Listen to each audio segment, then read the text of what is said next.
Faction before blood. Hello everyone and welcome to Action RPG. I'm your host Aaron, and for today's video we're headed to the world of Last Epoch. Mike, one of the senior developers at 11th Hour Games, held his normal Friday Q&A live stream on Twitch, which means I get to bring you Dev Chat 108. As always, Mike answered lots of great questions from the community and gave us two 1.0 teasers. We're going to jump into this right now with Mike breaking down and doing a little bit of drawing on faction system. Mike, go ahead, sir. Will the Circle of Fortune and Merchants Guild be the only factions at 1.0, or are there plans for more? Yes. It will be the only one at 1.0, and there are plans for more after 1.0. It'll be really obvious in the UI once you see that there will be more item or more factions, not more item factions, but more factions that will come later. There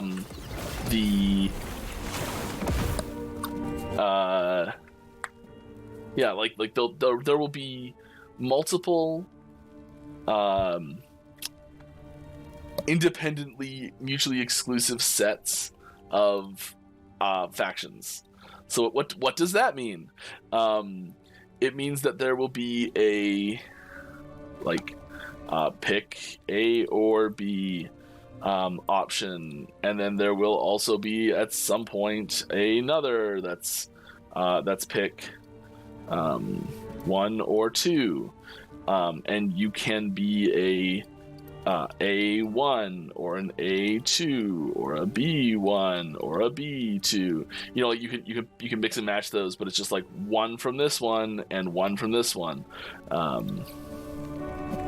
type system. And in this example, AB is what we're getting in December for 1.0. It would be like Merchants Guild and Circle of Fortune. And then in the future, maybe it's XP Boost or Speedrunner or PvP. I don't know. I'm just making that up. And this could be extended to be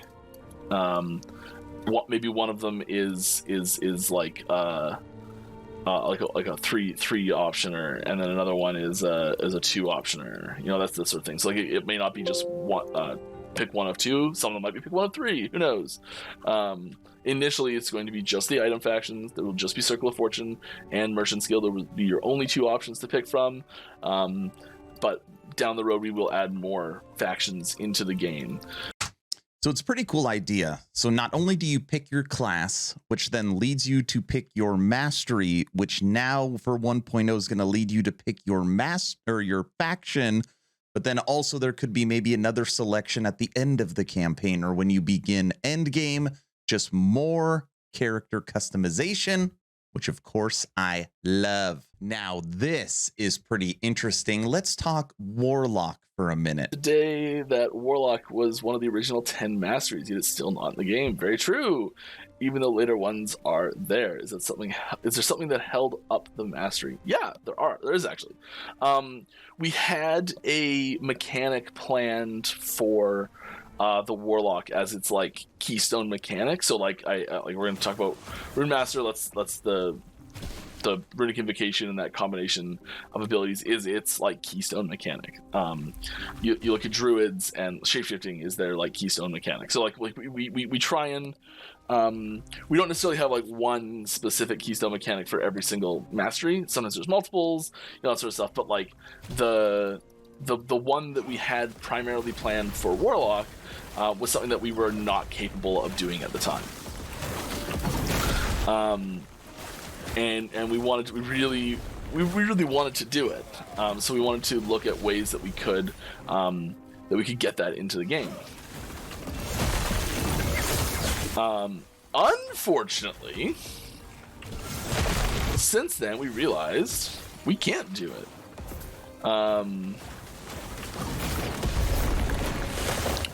Or that we still don't have the ability to do it. Maybe it's possible eventually, but we still don't have the capabilities of doing it right now. So in order to try and fix that, I'm going to do it wrong order, Mike. We tried a lot of things to try and fix it, but we were unable to. So we redesigned the class and approached it from a different angle. and I think it's way better now, which is funny. We worked in a couple nods to that original thing, but like I much prefer the way we went instead, which is really great. And you know, maybe that type of mechanic can show up later on another mastery or something like that, but yeah, that's kind of the main reason why it got delayed so much. It was actually our inability to complete the original vision for Warlock, I think, is one of the driving factors as to why we went to a 3 mastery system actually originally. Was so that was a big contributing factor for it. Yeah, I like this one. Now you might be thinking, Aaron, what is this Warlock key mechanic that they weren't able to complete? It is the corpse kind of bone pile on the ground you would see inside of Diablo. So the ability to kill an enemy and then basically, I don't want to say resurrect it or explode it, but manipulate the corpse in some kind of way. That was the original idea for the Warlock. Now, there's been some information circling that inside of Last Epoch, you have infinite storage space, which technically is not true. Listen to this. How many stash tabs is the most stash tabs you've seen one player with? I've seen someone with the cap, so I think the cap's 200? Question mark? I believe it is also 200, and no, I am not the person that has 200 stash tabs. I think since multiplayer has launched, I have 45. I think on my last count, I have 45. We have come to teaser number 1. Enjoy. Here's a little teaser. I'm not going to tell you what this is, but this was some concept art. Some options in for concept art, and we used one of these as the basis for something. Who knows what?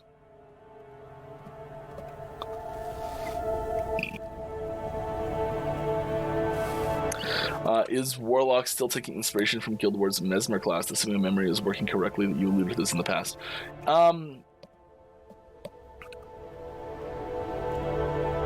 It's a good question. A tiny bit. For the most part, no.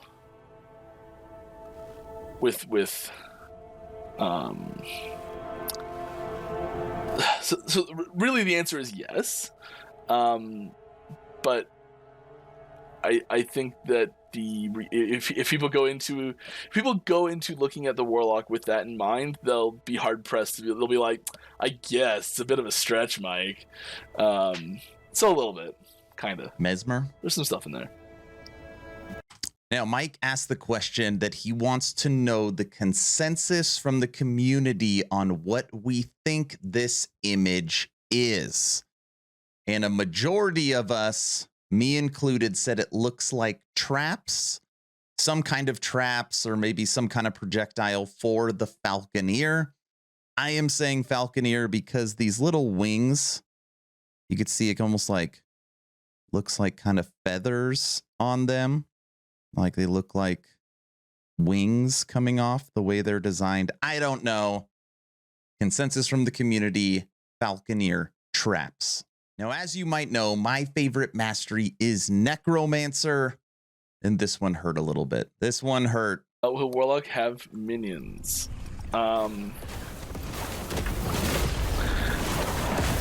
The primary minion class is on Acolyte is the Necromancer. One of our core game design pillars is class identity. The Necromancer maintaining its identity as the minion class on Acolyte is really important to us. Okay. No, I know I didn't just I just like sidestepped that question and didn't actually answer it, so I'm not done yet. I'll still answer it, I promise. You do technically have access to minions on Warlock because there are minions on Acolyte, right? So yes, kinda.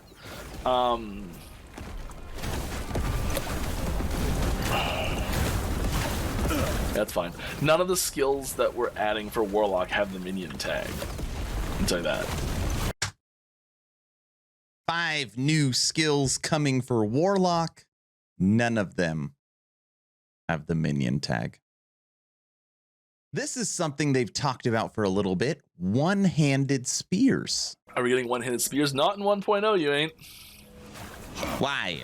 I think there's room for there's definitely room for one-handed spears to emerge. I think one-handed spears will likely come with a new mastery class or possibly base class, depending. Okay. I could see like having something like that, like focused a little bit around, I'm visually in my head. All I can think of is the PoE2 Huntress right now, but like a D2 Amazon, maybe a Valkyrie style character, not D2 Valkyrie because that's a two-handed, but like something like that. I guess theming wise, I could see being a good place to one day add a one-handed spear, and we might add them regardless of that, but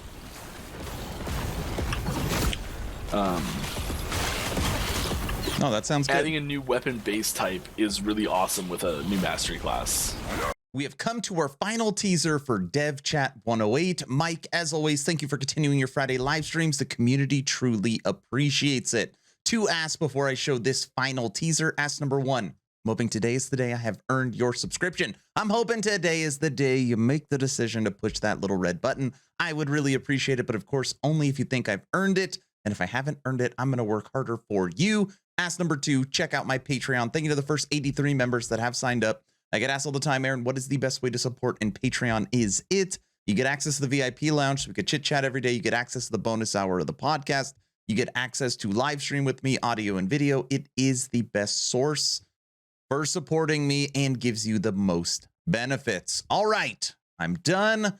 Mike, take it away with the final teaser, which I'm guessing is the cart at the bazaar. Team Merchants Guild. I'm gonna put this up right now. Here is our final teaser for the day, because I just realized what time it was. This is a thing. It'll be used in a place. It's pretty cool. I'll answer some questions while we're doing this. Will this game be optimized for Steam Deck and... Oh yeah, this is what the auto hockey thing that I'm talking about. So yeah, just the whole auto hockey thing. Like, there's definitely things you can do in auto hockey that are not okay. Don't do it.